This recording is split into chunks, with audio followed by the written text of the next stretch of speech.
This is a fact. The society of guys becomes stratified somewhere in the fourth grade, and nothing changes for the next 70 years. You can see this at any social gathering. There are jocks, ladies, men, nerds, and the nameless, faceless masses, all crowded into small groups. But you never see guys from one group mixing with another. Of course, some athletes can be ladies' men, and some nerds can be faceless. But in general, they all remain at the same level they occupied when they were 9 years old. I've never been a ladies' man, but I was an athlete, so to speak. I was a swimmer in college, which most athletes don't consider a sport. But my university letter looked the same as everyone else's, and so I usually found myself in the group of athletes when they gathered for homecomings. The only thing I hate more than talking to a bunch of people I don't know, talking about things I don't care about. But I still stood there. This was because my wife Janet requested my presence. I believe her exact words were, "Come meet or you won't get any sex, cowboy." And since my wife is still a very hot little thing, I wasn't going to leave her unattended while her former classmates were ogling her cheerleader body. That's why I stood next to Mike Harper on the 15th anniversary of our graduation. Mike was a very average football player, but he was a ladies' man of the highest order. I was neither one nor the other. But since I was standing next to him in the official varsity tent, he simply decided that I deserved attention, and he was definitely staring at Janet. He turned to me, like a real man to another, and said, "Just look at that chick there." Seriously, he's 36 years old, and he just called a mother of two a chicken. I glanced lazily towards Janet. She stood with her back to us. Her long, beautiful legs with well-developed calf muscles and her gorgeous round ass were adorned in a relatively modest little black dress. Her thick, beautiful brown hair fell in waves down her back, just above her narrow, feminine hips. She's still dancing, and she was a gymnast and a cheerleader in college. To say that she has retained a slender body is to say nothing. But it was her intelligence, humanity, cheerful outlook on life, and fundamentally strong moral values that I fell in love with. Why she fell in love with me is a mystery, but the gods work in mysterious ways, and I didn't want to look a gift horse in the mouth. So I just accepted my luck and married her. And thanks to Janet and our 10-year-old son and 8-year-old daughter, I am a very happy person. Harper's voice brought me back to the present moment. He said, "I remember her from when I played. She was the hottest cheerleader on the field. I watched her when I wasn't on the field. I heard from other guys that she was the wildest lover, but I don't have it. It was such a pleasure." It was a little unsettling. I was forced to take his words at face value, because I didn't know Janet in college. We studied at the same educational institution, but it was large, and our paths did not cross. There were no cheerleaders for the swim meet. In fact, we were happy if 100 people showed up. I met her in graduate school. We are both MBAs. If she was a great lover then, it wasn't with me. So everything Harper said gave me a wave of nostalgia for those wild frat parties. I wasn't exactly celibate. Many women like the slender body of a swimmer more than the muscular types of football players, and that's why I had enough hot women. However, I could personally confirm that the title of World's Wildest Mistress still applies to my wife even after 12 years of marriage. In fact, she spent hours lovingly proving this to me last night. I had forgotten how uninhibited and loud she can be when our kids aren't around. Harper said conspiratorially, "Do you know anything about her? Is she married? What's her story?" I said, just as conspiratorially, "She sure is married, man. Can't you see the size of the stone on her finger? And she seems like a really cool chick." If he could go back to being a teenager, so could I. I added, "A woman like her probably has children, and she would never cheat on her family." I said this with conviction because I knew and believed it. He laughed mockingly and said, "Do you want to bet? These are the easiest ones." This made me seriously angry. I said heatedly, "Why should I argue about some poor woman's fidelity with a man I don't even know?" He grabbed my hand, shook it, and said, "Mike Harper, nice to meet you. How much do you want to bet?" What's with these simple-minded idiots? Life is just a game for them. Every guy in the treehouse is a friend, and every woman is a conquest. I should have told him right away that I was Janet's husband. Anything short of this was morally unacceptable. But Janet was the one who put this fool on me. I hate homecomings, and she dragged me there screaming and yelling. So now I just went with the flow. I know, I'm probably too calm. If I thought this idiot had any chance of success with Janet, I would have just walked away. I love my wife too much to use her as a bet. But this guy's attitude towards her was so arrogant that I was furious. And I do really stupid things when I'm angry. I said with contempt in my voice, "You could pester this woman for a month, and you still wouldn't know if she was the wildest lover in the world. I can recognize the faithful, and I'm willing to bet she retains all her passion for your happy husband." Shithead could tell I was angry, so he decided to turn me on even more. He said, "Afraid to put your money on your confidence, and why don't you give a damn about another man's wife?" I said, "Because if I argue with you, I'm encouraging you to do something that I think is disgusting." He laughed loudly and said, "I take what I want, weakling. That's the way of all of us alpha males. If you're not man enough to make a man's deal, I'll just keep you posted. But one way or another, I'm going to reach that sweet little bitch between now and next month."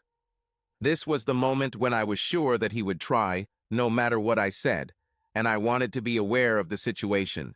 So I grinned and said, "What's your email address, buddy? I'll email you, and you can brag about it. That is, if you're man enough. But if you want me to believe you, I want a detailed report." He said disdainfully, "I will be pleased to inform you." I said, "Remember, in a month you will lose." He said with contempt in his voice, "This won't take me 5 days." Then he gave me a business card and left, grinning. Real estate. How appropriate. That evening I wrote to him from my Gmail account. I just created one under the name Hot Car Guy 69. I thought it would be close to something Dickhead would expect from another member of his boys' club, and it was as far from my real personality as it could be. Meanwhile, Janet was very disappointed with the reunion. I was glad about this. She told me that the women present were either divorcees who were looking to find their next husband, or they were girls who never grew up after their student life. I wanted to tell her that I had met a famous sorority boy who would make all her friends look completely mature. Actually, I should have done it. But the whole problem seemed so childish that I didn't want to admit that I got involved in it. It was awkward, and I had a feeling that Janet would not be happy to know who the target was and how easily I had been deceived. Then she started killing me with sex. I think the realization that we had grown up after college had finally dawned on her, and it made her insatiable. It was as if she was trying to get in touch with her new reality as a mother and a highly trained professional, blowing my brains out. A couple of days passed, and I forgot about the conversation with Dickhead. That's when my smartwatch told me I had an email. Since the only thing my watch was synced with was a specific Gmail account, I knew I had to sneak a look at it. But that will be after Janet goes to bed. Studboy 1980 was just checking. Found out where she worked.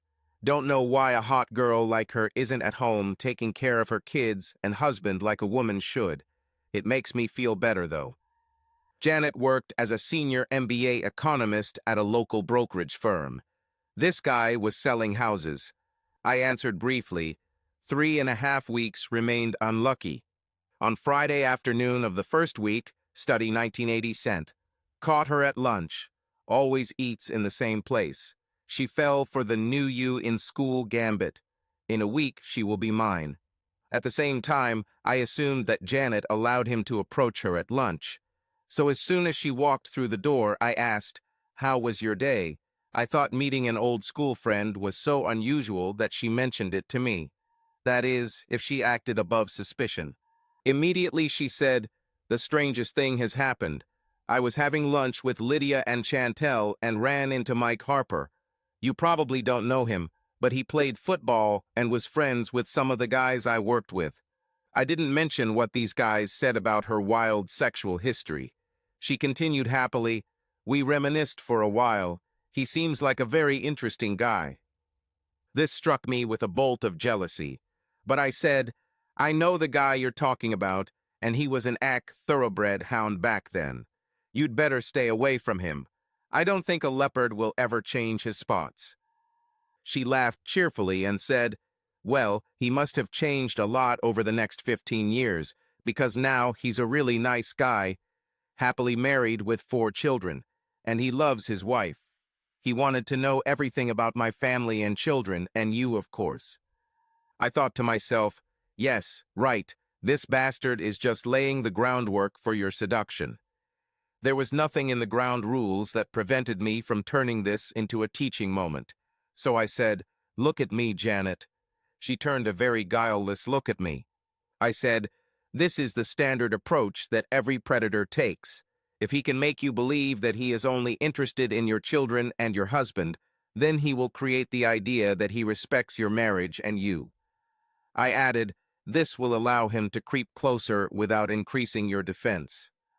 Janet laughed cheerfully and said, I don't need any stinking protection. I love you and I love my children, and I would never betray any of you. Besides, why would anyone want a 35-year-old mother of 2? I wish she would take what I say more seriously. But on the other hand, Janet is a very capricious woman. She is, of course, gorgeous. She wasn't the same college gymnast she used to be, but she still has a lithe, muscular body, and having 2 children has increased her breast size by 2 sizes. So it looked like sex on a stick. We met at business school. She studied economics, and I studied information systems. Since then, she has quickly risen through the ranks of the brokerage company where she works, and I'm the CIO at Landmark Systems. Together, we lead a very productive and comfortable life. I might add that life is focused on our 2 children. That's why Harper's little game was especially despicable. His quest to prove who is in charge has put the happiness of 4 innocent people at risk. And if his wife is not the type to be patient, maybe 5 more on top. I was again tempted to tell Janet about the challenge Harper thought he was giving, but I was almost sure that she would kill me and feed me to her cubs before I could utter any excuse for my deception. And of course, it was so humiliating to admit it. That's why I didn't say anything. That night, Janet and I had a long and loving episode. It was as if she was trying to convince me that her conversation with Harper had no effect on us. And of course, this did not happen. It's because that stupid bastard told me everything he did, so I would never let it get that far.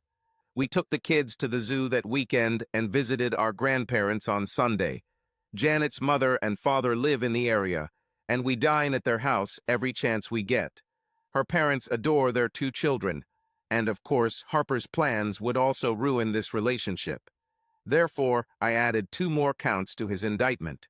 He contacted me the following Tuesday. He said, this time she was left alone. I spent the entire lunch break catching up. Mentioned some of her wildest moments in Alpha Foo, and she didn't deny it. The chick wants me, I can say that. I retorted, in your dreams, just talk and no action. The following Thursday I received, picked her up and took her to lunch. She thinks I work in the next building. Now I'm talking to her about sex. I'm starting to relax her. I retorted, 2 weeks left, like a loser. She didn't tell me anything about it. This was getting serious. I really didn't see any reason why she should go out of her way to tell me about it, because she is allowed to communicate with other people. But I didn't like the fact that Harper actually advanced to one-on-one status with her, and I wanted to get to the bottom of the conversation about sex. We sat in the living room while the kids did their homework upstairs. I said casually, so what happened to that college guy? I think his name was Mike Harper. She said without any deception in her voice, oh, he bumped into me again while I was eating alone. He works in the next building. It reminded me of some embarrassing things I did at a few parties in college. I was very immature back then. I wanted to make sure he never told you about it, so I made him find out what he knew.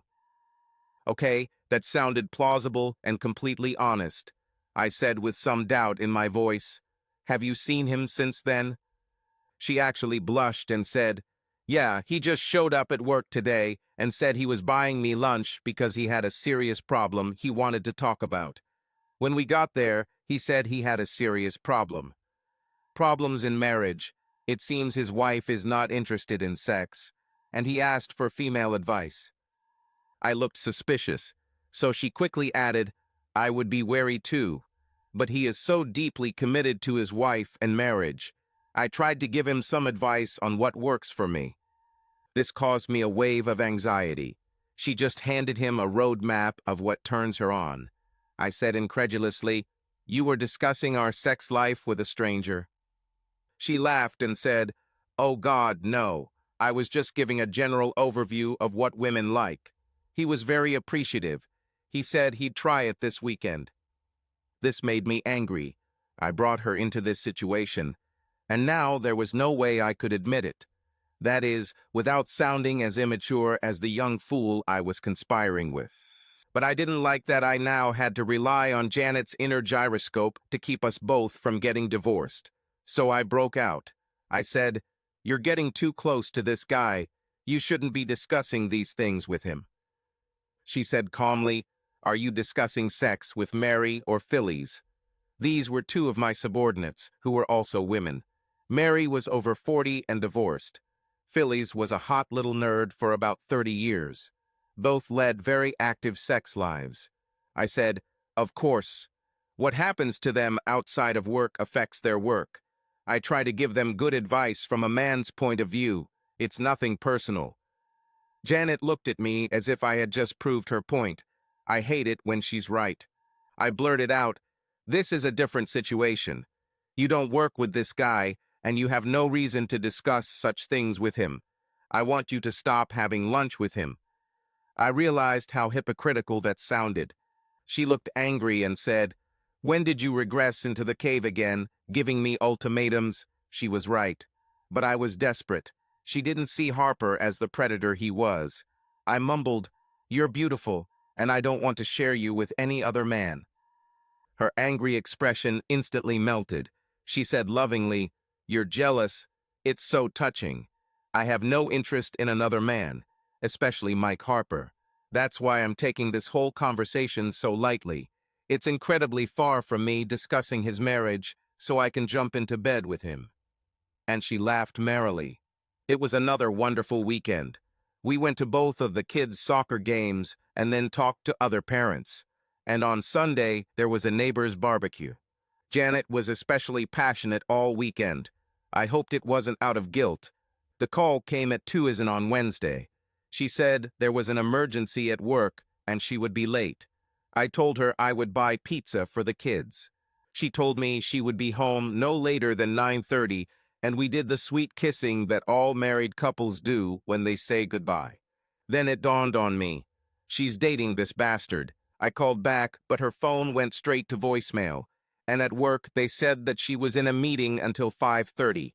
I called back at 5:30, and no one answered at the brokerage firm. I sent her a message, but she didn't reply. So I fed the children and kicked a ball with them in the yard. Then I sat and waited. It would be an understatement to say that I was concerned.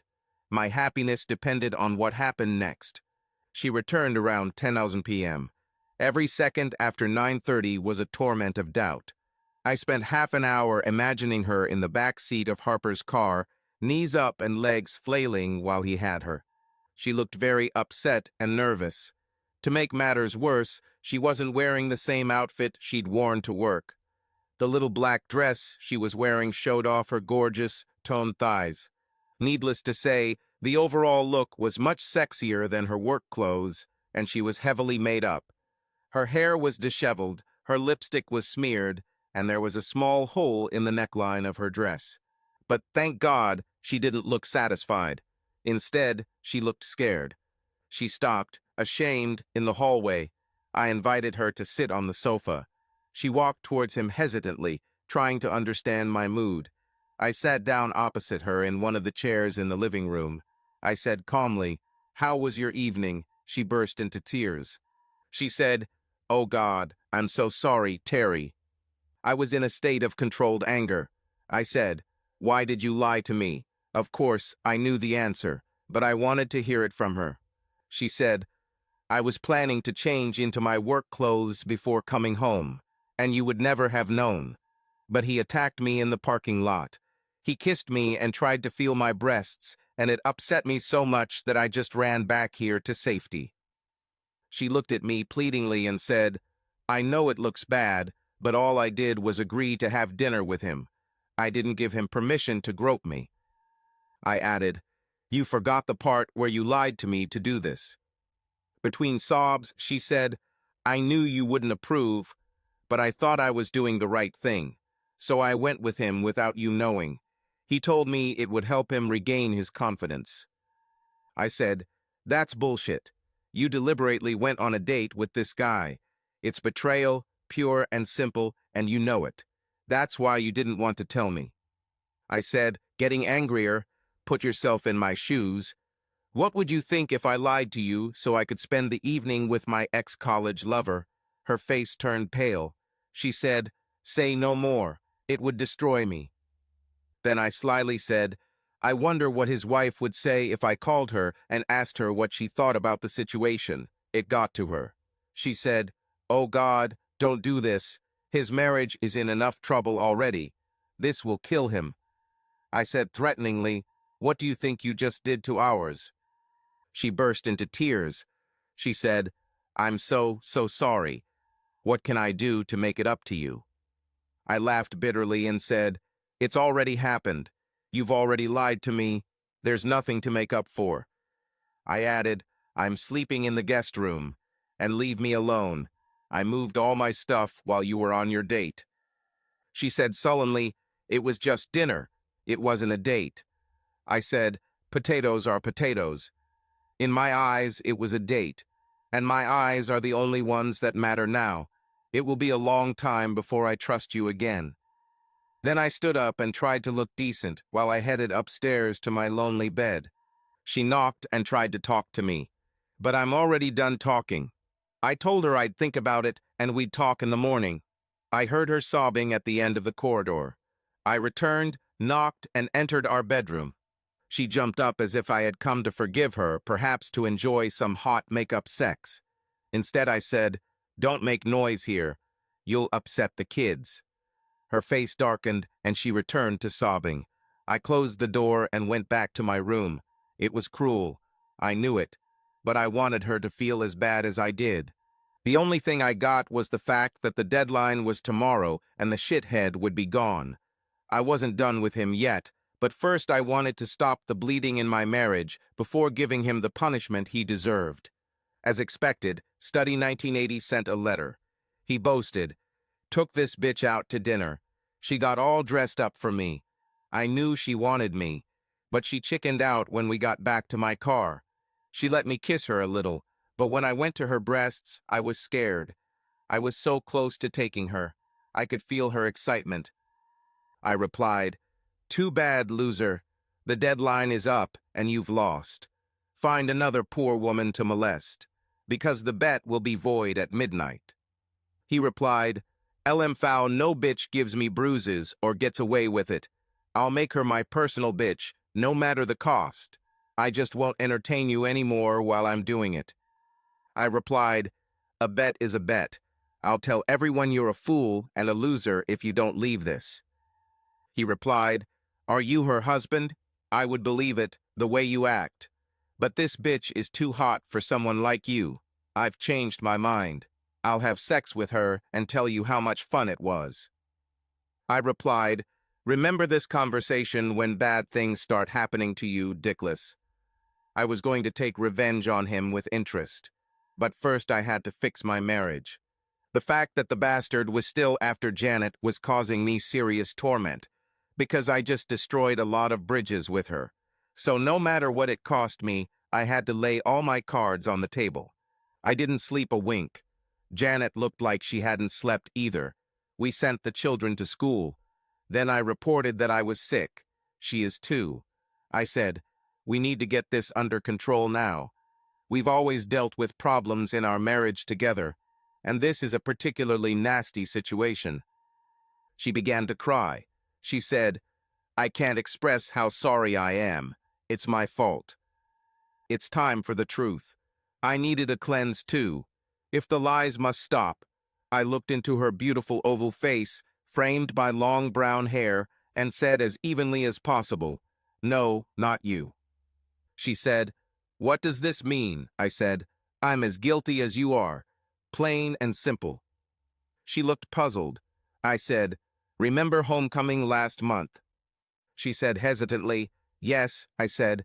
"I stood with Harper as he wondered if he could get you to repeat your old college days. He heard all the stories and felt like he had missed an opportunity." She blushed with embarrassment and said, "You know about this?" I said, "Yes, of course I do," and winked at her lustfully. She hit me on the shoulder and said, "And you didn't tell me that you knew. It was a couple of years before we met, and I was young and stupid then." I continued, "But that's not the worst part." She looked worried. I said, "He didn't know we were married. I told him he had no chance with a woman like you. I said you are a wife and mother and would never betray your children and husband." I added, "He took it as a challenge, so he wanted to bet he could get you into bed. I told him I wouldn't encourage his behavior by betting on your fidelity, so he told me he'd take you anyway, and he'll tell me everything while he's doing it." I added, "I couldn't change his mind, so I decided to keep an eye on him. I should have just told you, but I was ashamed of how far things had gone. He's been sending me regular emails since then, updating me on his progress. I can show them to you if you want, but he was completely playing with you." She took it all in, and she became redder and redder every second. I knew she would explode. The question was who. She responded to this question by saying, "You are a complete idiot. You knew what was going on this whole time and didn't tell me because you were shamed." Now it was my turn to look embarrassed. She said, "I want you to stay away from me until I calm down. I didn't tell you about last night. It was disrespectful, and I'm sorry. But it was just one night, and you watched me like I was a lab rat, 30 days straight. This level of disrespect makes me wonder who I married." She was right, but I was angry.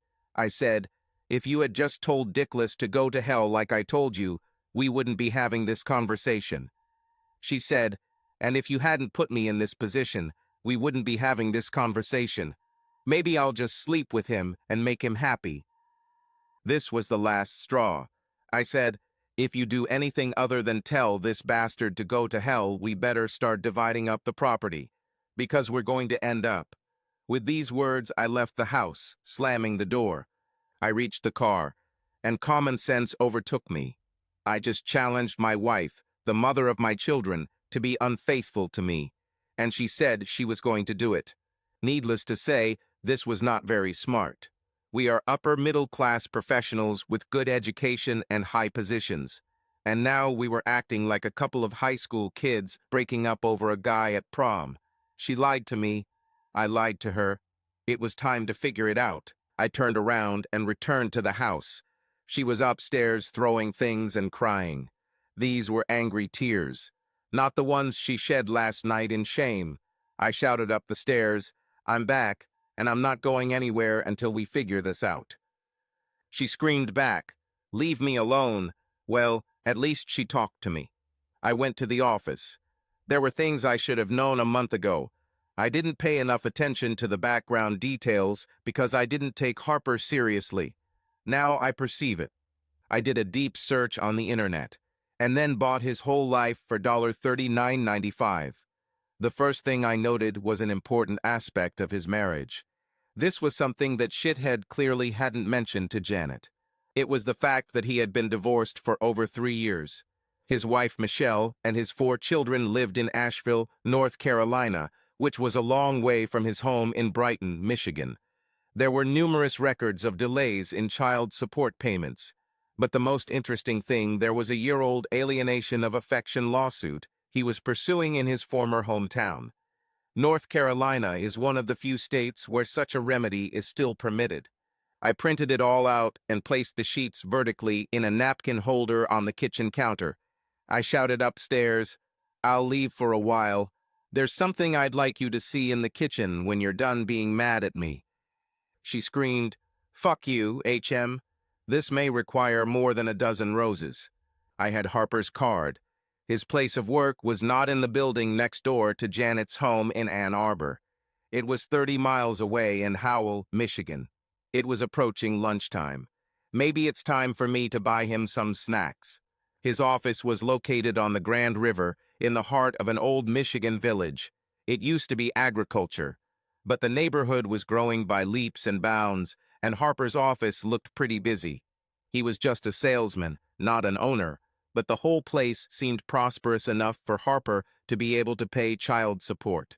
I said to the guy who greeted me at the door, "I need to talk to Mike Harper. Where is he?"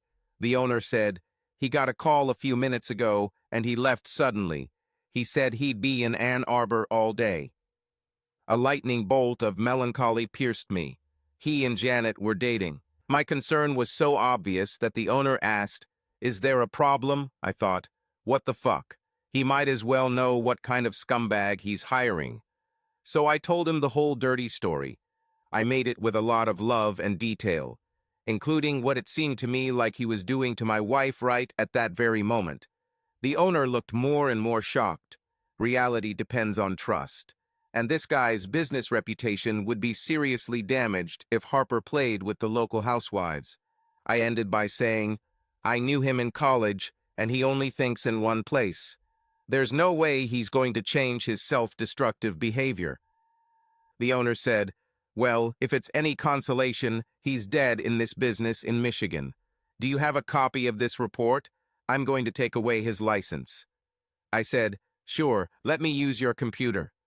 The final report was another $39.95 well spent. The usual thing now would be to hook up with Harper and his wife, but she already knew he was an adulterous piece of shit. However, I called her anyway, just to leave no stone unturned. She answered the second call. Her voice sounded strong. I guess having 4 kids with this idiot would make anyone cool. I introduced myself and told her in general terms what happened. She laughed evilly and said, "That's his standard modus operandi. I forgave him the first 2 times. I was stupid." We talked about his child support situation. I told her that he had just lost his job. She said, "It doesn't matter. I'm going to get married again, and my new husband is rich and loves my children. I'll just sue the bastard until he pays." I wished her well and hung up. I was heading to the Ann Arbor area, and my next call was home. I have a voicemail there, so I called Janet's cell phone. It was turned off. I thought she would probably pick up the kids from school. That's why I went there. Billy and Brookie were in the meeting area, but Janet was not there. They were very happy to see me, since my mother usually did the carrying. I wrote to Janet that I have children. We had a quick visit to Dairy Queen, and they went to play some kids' video games. They were sweet and wonderful little people, and I will miss them if what I suspected actually happened. I sat down to wait. I needed to stay strong for the sake of the children, but the more time passed, the sadder and angrier I became.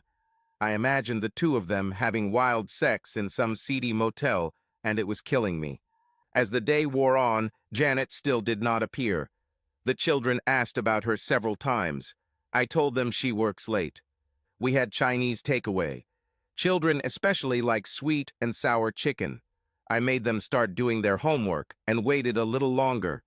If the stress hadn't killed me by then, it was a tribute to the cardio I'd accumulated from all those miles I'd swam. When the bell rang, it was already about 18:30. I picked up the phone and said with alarm, "Yes, hello?" The official voice on the other end of the line said, "Mr. Terry Baumgartner, please." I said, "That's him." The voice said, "This is Officer Marlon Adams, Ann Arbor Police. We're holding your wife downtown, and we need you to come here and talk to us. We can free her as soon as you do." Okay, this news almost really killed me. My blood pressure was probably fluctuating between 500 and 495 when I called Mrs. Wilson. She was a kind old widow who lived next door. I asked her if she could help me with the children. I told her that Janet needed me to pick her up. Since I had no idea what was going on, I did not go into detail about the circumstances.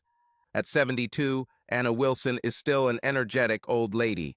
15 minutes after I called, she was in my living room, unloading a large bag of knitting. And 20 minutes later, in a panic, I appeared in the public area of the police department. My wild look probably alerted the policeman who was awaiting my arrival, because a large, friendly-looking policeman had separated from the group behind the front desk. He came up to me and asked questionably, "Mr. Baumgartner?" I blurted out. "Yes," he said, "let's talk." And he turned and walked toward one of those side rooms that police departments everywhere set aside for the conversations we were about to have. I looked at the front desk and said, "I need to know my wife's status first." He said, "I can tell you all this." With my heart in my throat, I followed him into the 8 by 10-foot green room.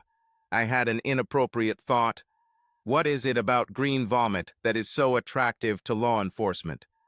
He sat down and looked at me for a minute, sizing me up in classic policeman fashion. Finally, he said, "We arrested your wife this afternoon on a charge of assault." I must have looked as stunned as I felt, because he continued, "She poured a cup of hot coffee on the head of a man she was talking to at Starbucks on Main. This constitutes simple assault. So, at the man's request, we arrested her and put her through the booking process." He kindly said, "We're keeping her here instead of in the jail across town because she says there are extenuating circumstances, and that you explain them to us." The facts of the situation dawned on me in a delightful flash of insight, and all I could think was, I hope it was Venti. I said, "My wife has been stalked by a sexual predator for the past month. You saw her, so you can see why. She met with him today to personally beg him to leave her alone." I didn't know if what I just said was true, but I could make an educated guess. I added, "I wasn't there, but I'm guessing he must have either done or said something inappropriate, and that she reacted in the same defensive way." "I wasn't there, but I'm guessing he either did or said something inappropriate, and she reacted the way she did, defensively."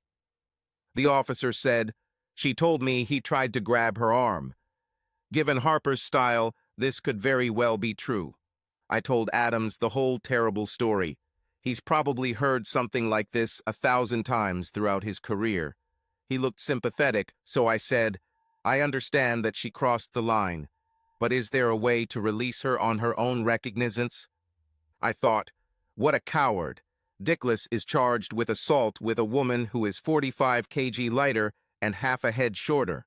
I can't wait for this rumor to spread around town. The policeman looked a little relieved. He probably had the same thoughts about Harper that I did, and I'm sure interacting with this asshole didn't make him any more attractive to the cop. He said, "She'll have to sign some papers, but I think it's possible. Just wait in the lobby and we'll let her out." I stood up and shook the policeman's hand. He turned out to be a great guy. I returned to the lobby. The desk sergeant handed me some forms to sign, and within minutes they were leading my beautiful little prisoner across the station to where I stood. She smiled like a happy Labrador who had brought a bird. She showed no remorse. On the contrary, she looked very pleased with herself. She came up to me with her lithe gait of a dancer and threw her arms around my neck, hugging me. I said in my best Jimmy Cagney voice, "I got you out of the big house, Magsy, so don't mess around anymore until we get out of here." She laughed cheerfully. In fact, all the cops laughed. Looks like my wife made an impression while she was serving her time. In addition, men always tend to be condescending with beautiful women. She continued to be pleased with herself as we drove home. I said, still imitating Jimmy Cagney's voice from The Public Enemy, "Okay, so what happened, Magsy?" Her evil laugh sent a signal. She said, "I forgave you as soon as I read what you left for me. This man is a sociopath.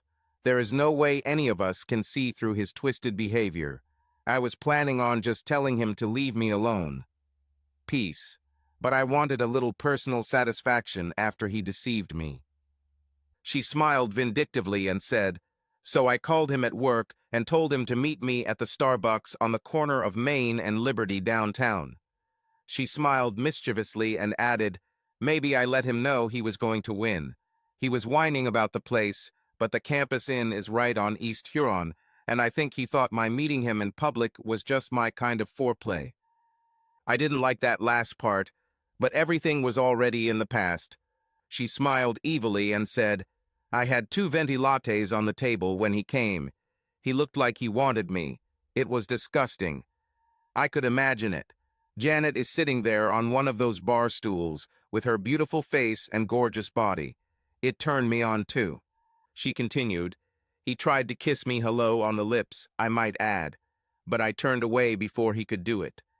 Her joyful expression turned to anger as she said, then he hugged me. I pushed him away. He sat down and started complaining about how I was making him feel as bad as his wife. She added with satisfaction in her voice, that's when I said, what do you mean, his ex-wife, right? Janet giggled and said, he looked stunned and then suspicious. He was clearly going to deny everything. He asked where I got such a strange idea, and I told him it was from this, and I handed him those papers you printed out. For me. She laughed and said, he looked puzzled. Then he read a little and realized that his cover was blown. The mask fell. His face changed from innocent and sensitive to cruel and arrogant. He actually laughed in my face. He told me he was going to get me into bed and that I'll like it. This statement drove me crazy. I decided that Harper and I would have a little private date. It will be on my terms and on my territory, without witnesses. But I'm a patient person, and Harper will pay in full for his misdeeds. I'm an average guy, but I'm very good at using my weapon, the telescopic baton, and Harper will find out how good I am when his knees meet a mysterious stranger in the dark night who has an airtight alibi. Janet continued, I told him quite definitely that he would be the last man I would ever imagine in bed with him. I told him that the thought had never even crossed my mind in all those moments when he was nursing. Me with his patented bullshit, and it's so far from my perception now that he'd better go home and fuck himself. She then said with satisfaction, I stood up to leave, and he grabbed my arm, holding me back. He said it wouldn't be over until he said it was over, so I took my full latte and poured it out on his head. Then I stood there and laughed while he thrashed and wheezed. He was still hot as Starbucks. She added, I was leaving when the manager stopped me. He said he called the police and I had to wait for them to arrive. They eventually asked Harper what he wanted to do with me, and he insisted on pressing charges. Janet's face twisted into a sneer, and she said, like a little girl. Then she added, and that's pretty much the whole story, Bugsy. The cops told me I could get a ticket for a misdemeanor. But after the officer heard my short version of the story, they all treated me like a heroine. So I don't think Harper will get much sympathy or satisfaction. I laughed and said, they have discretion in these cases. And after I told him the same story, I think the investigator wants to charge Harper with the crime of being a complete asshole. You did the right thing. And everyone who, when they hear this story, they'll think you should have used something stronger than a latte like hydrochloric acid. We got home around 8 p.m., just in time to put the kids to bed. My little prisoner was, as always, gentle. I looked at her. She was a magnificent woman. She stood looking at her children with love. Her thick brown hair fell over her large, curvy breasts. She stood with her hip thrust out, her long, beautiful legs in full view. I wanted her not to talk about it anymore. We closed the nursery door, and I took her hand. She looked at me with a deep, sexy look, and we headed to our bedroom. It had been a difficult 24 hours, but it was all over now. And that night she was very, very bad.